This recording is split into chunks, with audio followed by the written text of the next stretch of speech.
নমস্কার, শাওন পাকশালাতে সবাইকে স্বাগত জানাই। আজকে আমি বানাবো আম ডাল। তার জন্য আমি আমকে পাতলা পাতলা করে কেটে নিয়েছি, লম্বা লম্বা করে নিয়েছি। মুসুরির ডালটাকে লবণ হলুদ দিয়ে সিদ্ধ করে নিয়েছি।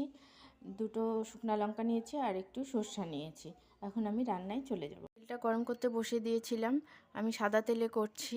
তেলটা গরম হয়ে গেছে। এখন আমি শুকনো লঙ্কা ফাটিয়ে আর সর্ষাটা ফোড়ন দিয়ে দিচ্ছি। এখন দিয়ে দিচ্ছি ধুয়ে রাখা আমটা। গরমের দিনে এরকম পাতলা টক ডাল খেতে আম ডাল খেতে খুবই ভালো লাগে। আপনারা এটা বাড়িতে খাবেন।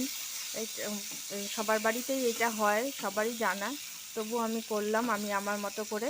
যদি খেয়ে ভালো লাগে তাহলে আমার চ্যানেলটিকে সাবস্ক্রাইব করবেন, লাইক করবেন, শেয়ার করবেন এবং কমেন্ট করে আমার পাশে থাকবেন।